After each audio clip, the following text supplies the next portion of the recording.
I lost something that mattered more than my health. And the people who took it were my own children.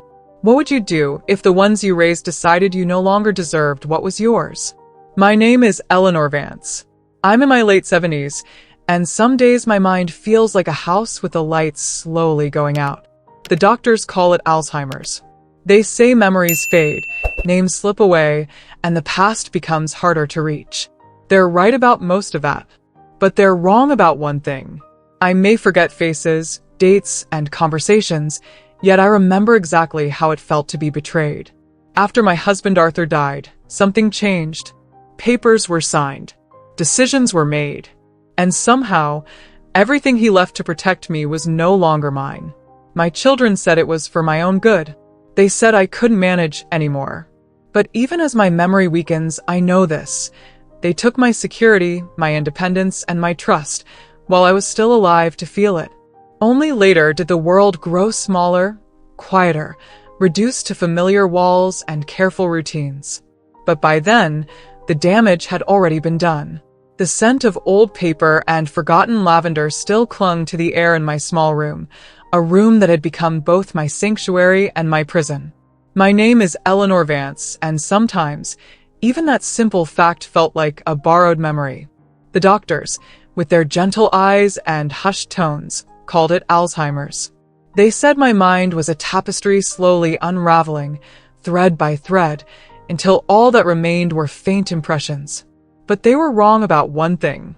While faces blurred and names often slipped through my grasp like grains of sand, the sharp, icy sting of betrayal remained. It was a scar etched deep, a wound that refused to heal, even as other memories faded into the quiet oblivion of my disease. I often found myself staring out the window, watching the leaves turn from vibrant green to fiery red, then to the brittle brown of autumn, a cycle I had witnessed countless times, yet each time felt new, a fresh revelation. My world had shrunk to these four walls, to the familiar patterns of the wallpaper, the worn armchair where I spent most of my days, and the framed photograph on my bedside table. It was a picture of a man with kind eyes and a reassuring smile, my late husband, Arthur. He was gone now, years gone, but his presence lingered, a warmth I could still feel, even when his name sometimes escaped me. It was his absence, however, that truly defined my current existence, an absence compounded by a more profound emptiness. I knew, with a certainty that defied the fog in my brain, that something had been taken from me, something precious, after Arthur left this world. His legacy, his inheritance. And the culprits, they were a constant, shadowy presence in the periphery of my fading mind. My children. They visited, of course, or rather, they made appearances. My daughter, Sarah, with her perfectly coiffed blonde hair and a perpetual air of elegant impatience. And my son, Michael, whose once boyish charm had hardened into a cynical veneer, his eyes always scanning, assessing, rarely truly seeing me. They brought flowers sometimes, or small, inconsequential gifts. They would sit, for a polite half-hour, asking if I'd eaten, if I was comfortable, their voices laced with a practiced concern that never quite reached their eyes. I would nod, offer a weak smile, and watch them, trying to piece together the fragments of a past that felt both intensely personal and strangely distant. I knew they were my children. I remember holding them as babies, their tiny fingers wrapped around mine. I remembered scraped knees and bedtime stories, school plays and graduation ceremonies. These memories, oddly, were often clearer than what I'd had for breakfast. But alongside these tender recollections, a discordant note always sounded, a persistent hum of injustice. "Mother, are you sure you're comfortable?" Sarah would ask, rearranging a cushion that was already perfectly placed. Her voice, though soft, carried an underlying tension, a subtle impatience. "Yes, dear. Very comfortable," I would reply, my voice raspy, a little weaker than I remembered it being. I'd watch her, her gaze drifting around the room, settling on the antique clock on the mantelpiece, then to the worn Persian rug. Her eyes never quite met mine, not truly. It was as if she was looking through me, or perhaps past me, to something else entirely. Something she was seeking, or perhaps something she was trying to avoid. Michael, when he visited, was even more detached. He'd sit in the armchair opposite me, his phone often clutched in his hand, his thumb scrolling, even as he feigned attention. "Everything all right, Mom? Nurses treating you well?" His questions were perfunctory, his tone flat. He rarely waited for a full answer, already half listening for the notification chime on his device. I remember a time when his laughter filled the house, when his boyish mischief was a source of endless delight. Now his silence was heavy, almost accusatory. The betrayal wasn't a sudden, dramatic event that I could pinpoint to a specific date or time. It was a slow, insidious erosion, a creeping chill that settled into my bones after Arthur's passing. I remembered the lawyer, Mr. Henderson, a kind man with spectacles perched on his nose, reading Arthur's will in his hushed, somber office. I remembered the words, the precise legal jargon, the careful distribution of assets. Arthur had been a meticulous man, a planner. He'd worked hard his entire life, built a successful business, and ensured that I would be taken care of comfortably for the rest of my days. He believed in providing, in securing the future, and his will reflected that. But then, the details became blurry. The numbers, the accounts, the properties. They all started to dissolve, like sugar in hot tea. What remained, however, was the feeling of being dismissed, the feeling of being sidelined, the feeling of being forgotten, even as I was still very much alive. I remembered signing papers, many papers, my hand trembling slightly as I did so. Sarah and Michael were there, their faces serious, their voices low. They spoke of managing things, of simplifying my life, of protecting my assets.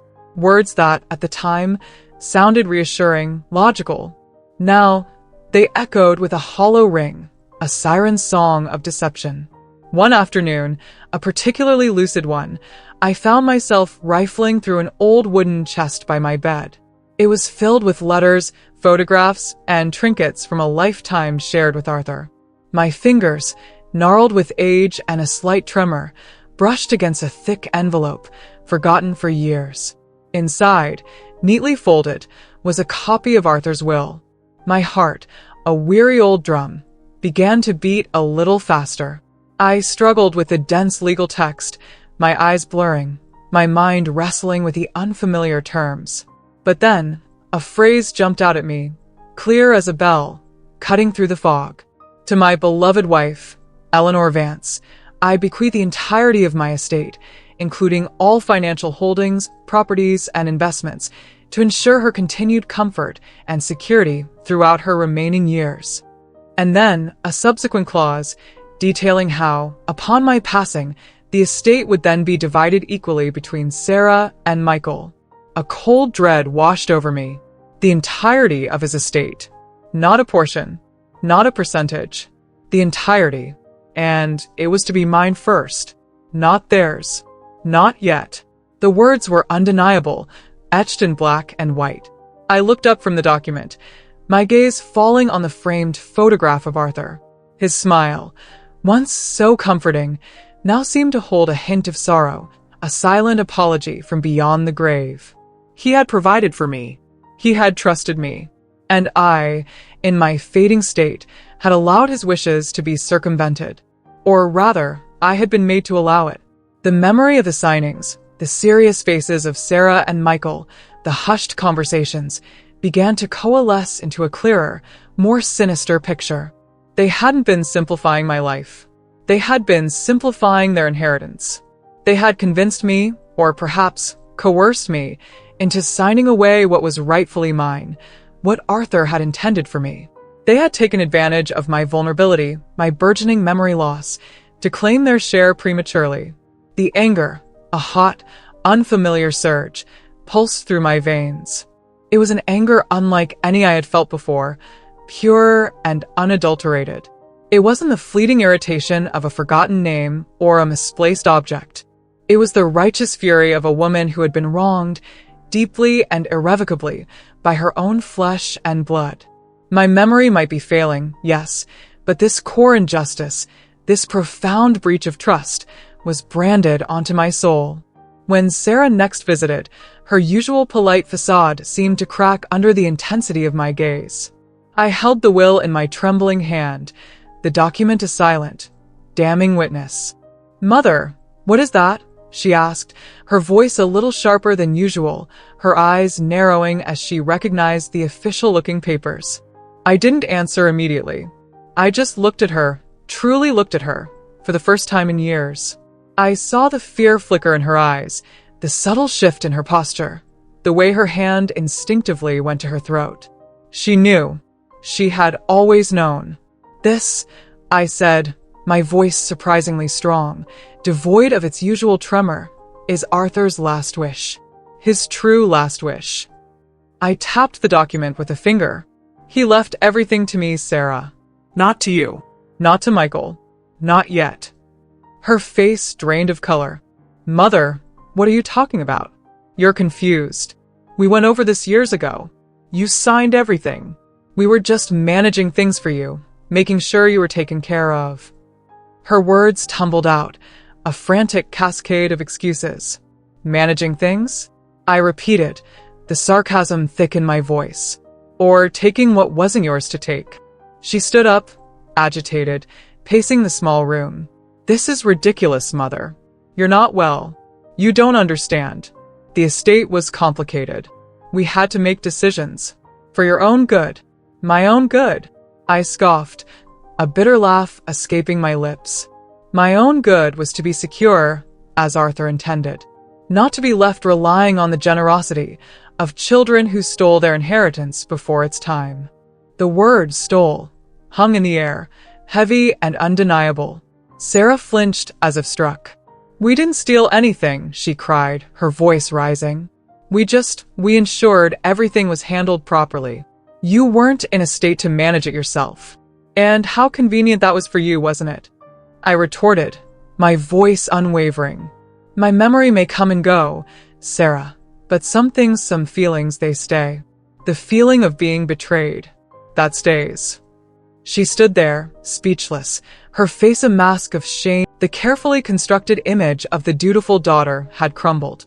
She was exposed, and the truth, raw and ugly, lay between us. When Michael arrived a few days later, I was ready. I had spent the time since Sarah's visit rereading the will, poring over the details, the dates, the signatures. The clarity, though fleeting, was powerful. The document was a beacon in the encroaching darkness of my mind. He walked in, as always, with that air of detached indifference. "Mom." "How are you feeling today?" He barely glanced at me, already reaching for his phone. "Michael," I said, my voice firm. He paused, his thumb hovering over the screen, surprised by the unusual strength in my tone. He looked up, his eyes finally meeting mine, a flicker of something unreadable in their depths. I held up the will. "Do you remember this, Michael?" His face tightened. He recognized the document instantly. The casual indifference vanished, replaced by a wary tension. "What's that, Mom?" "An old bill." He tried to sound nonchalant, but his voice wavered slightly. "No," I said, my gaze unwavering. "This is your father's will. The original. The one that clearly states that his entire estate was to come to me first. Not to be divided up and taken by you and Sarah while I was still drawing breath." He scoffed, a nervous, dismissive sound. "Mom, we've been over this. You signed papers. You agreed. You weren't really capable of managing all that property and money. It was for your own good." The same tired platitudes, the same hollow excuses. "For my own good?" I echoed, rising slowly from my armchair, the document still clutched in my hand. My body might be frail, but my spirit, in this moment, felt indomitable. "Or for your own greed, Michael?" His jaw clenched. "Don't talk to me like that, Mom. We did what was best." "Best for whom?" I challenged, stepping closer until I was directly in front of him. He instinctively took a step back, his bravado faltering. "Best for the children who saw their sick, confused mother as an obstacle to their inheritance? Best for the children who manipulated their own mother into signing away what was rightfully hers. The silence in the room was deafening. Michael's face was a mask of conflicting emotions, anger, defensiveness, and beneath it all, a haunting trace of guilt. He tried to meet my gaze, but his eyes kept darting away, unable to hold the weight of accusation. "You took advantage of me," I whispered, the anger now tinged with a profound sadness. "You, my own children, the ones I nurtured, the ones I loved more than life itself. You saw an opportunity in my illness, and you seized it." He finally broke. "It wasn't like that, Mom," he mumbled, his voice hoarse. We thought you wouldn't need all of it. And we had expenses. Debts. It seemed logical at the time." "Logical?" I repeated, a bitter laugh escaping me. "To disinherit your own mother while she was still alive? To disregard your father's explicit wishes? That's not logic, Michael. That's avarice." He couldn't look at me. He stood there, defeated, the weight of his actions finally settling upon him. The carefully constructed facade of concern and duty had shattered, revealing the stark, unvarnished truth. They hadn't abandoned me physically, not entirely. They had abandoned me emotionally and financially. They had taken my security, my dignity, and in doing so, had severed the last threads of trust that bound us. The days that followed were different. Sarah and Michael still visited, but the dynamic had fundamentally shifted. The forced pleasantries were gone, replaced by a heavy, uncomfortable silence. They no longer offered flimsy excuses or attempted to justify their actions. They knew I knew, and that knowledge, a fragile but potent truth, had irrevocably altered our relationship. My memory still played its cruel tricks. I still forgot names, misplaced objects, and sometimes even forgot what I had said just moments before. But the core memory of their betrayal, the understanding of what they had done, remained stubbornly intact. It was a strange paradox. The details of my daily life would vanish, but the deepest wound, the one inflicted by my own children, persisted with startling clarity. It was as if my mind, in its final act of self-preservation, had decided to hold on to the most painful truth, refusing to let it fade into the gentle mist of forgetfulness. I didn't expect an apology. I didn't even truly desire one. An apology, at this point, would feel hollow, a mere formality. What I had discovered, what I had remembered, was more profound than any spoken regret. It was the stark realization of who my children truly were, stripped bare of the illusions of parental love and filial duty. And in that realization, there was a strange, bittersweet peace. My mind might be failing, but my eyes, finally, were wide open. I might forget who I am sometimes, but I remembered, with absolute certainty, who hurt me. And that memory, however painful, was a truth I would carry until my very last breath. The visits continued, a morbid ritual. Sarah and Michael would sit, often in silence, sometimes attempting small talk that withered and died in the oppressive atmosphere. They'd ask about my day, about the weather, about anything but the elephant in the room. I'd answer in monosyllables, my gaze fixed on some distant point, avoiding their eyes. I could feel their discomfort, their guilt radiating off them like a palpable heat. It was a strange reversal. For so long, I had been the one navigating the labyrinth of my own failing mind, lost in the fog. Now, they were the ones lost, adrift in the sea of their own making. My days were a series of small, forgotten moments interspersed with that one searing truth. I'd wake up, unsure of the date, sometimes even the year. I'd wander the house, searching for spectacles I was already wearing, or a book I'd just put down. Familiar routines slipped through my fingers like water. Yet beneath the confusion, a quiet awareness lingered, steady and immovable. I no longer questioned why certain things were missing from my life. I understood who had taken them. That understanding did not roar anymore. It did not burn like it had in those first confrontations. Instead, it settled into me like a stone, heavy, undeniable, and permanent. Sometimes I would watch Sarah as she sat across from me, her hands clasped too tightly in her lap, her smile stretched thin. Michael would avoid my gaze, pretending interest in the smallest distractions. They carried their guilt like an extra coat they could never remove, even in the heat of summer. And I, in my fragile state, carried only the truth. One afternoon, the silence stretched so long it seemed to hum. Sarah finally spoke, her voice careful, almost rehearsed. "Mom, are you comfortable? Is there anything you need?" I turned toward her slowly, measuring my words before they formed. "Comfortable enough," I said, "to remember what matters." The sentence landed between us with quiet force. Michael shifted in his chair, jaw tightening, eyes fixed on the floor. They still clung to their version of events, to the belief that necessity excused betrayal. But the justifications had grown thin, worn through by time and repetition. I no longer argued. I no longer needed to. The truth did not require my constant defense. It simply existed, steady and immovable. I watched them the way one watches distant relatives at a funeral, bound by history, separated by something deeper than distance. Whatever bridge once connected us had collapsed silently, without spectacle, leaving only open space where love used to live. And yet, despite everything, I felt no desire for revenge. Only clarity remained, cool and sharp as winter air. The visits became less frequent after that. Days passed, then weeks, sometimes marked only by the slow crawl of sunlight across the living room floor. I filled the quiet with small rituals, watering the plants, folding and refolding the same blanket, listening to the ticking of the old clock on the mantel. Time slipped, doubled back, disappeared altogether. Some mornings I woke convinced Arthur was still beside me, only to remember, minutes later, the long ache of his absence. Those realizations hurt, but they were honest pains, clean and uncomplicated. Unlike the wound my children had left, which throbbed with layers of memory and meaning.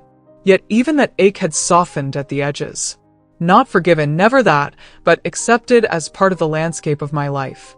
Like a scar that no longer bled, only reminded. In the quiet, I began to understand that remembering did not always mean reliving. Sometimes it simply meant knowing, and allowing the knowledge to sit beside you without demanding anything more. That I found comfort in smaller and smaller things. The warmth of sunlight resting on my hands. The distant laughter of children playing somewhere down the street. The steady rhythm of my own breathing as I sat with a cup of tea growing cold between my palms. These moments asked nothing of me. They did not test my memory or measure my worth. They simply existed, gentle and complete. I realized, in those quiet hours, that while betrayal had carved a deep mark in my heart, it had not erased my capacity for peace. My world was smaller now, yes, but it was also clearer. Stripped of expectation, stripped of illusion, it held only what was real and present. I no longer waited for reconciliation that would never come. I no longer replayed old arguments in my mind. The truth had settled into its place, and around it, life continued. Quieter, simpler, but still undeniably life. As the evenings grew longer and shadows stretched across the walls, I felt my thoughts drifting more often, like leaves carried by a slow current. Some memories slipped away before I could grasp them. Others returned unexpectedly, bright and sharp, only to fade again. But the understanding I had gained remained steady, a final thread woven tightly through the fabric of who I was. I had loved deeply. I had been hurt deeply. Both were true, and both belonged to me. In accepting that, I found a gentle kind of freedom. Not the freedom of forgetting, but the freedom of no longer fighting what had already happened. My days moved at a softer pace now, guided by light, by warmth, by the simple comfort of being present in each moment I could still hold. And when my mind finally let go of everything else, I hoped that sense of quiet truth would linger, like the last note of a song fading into silence.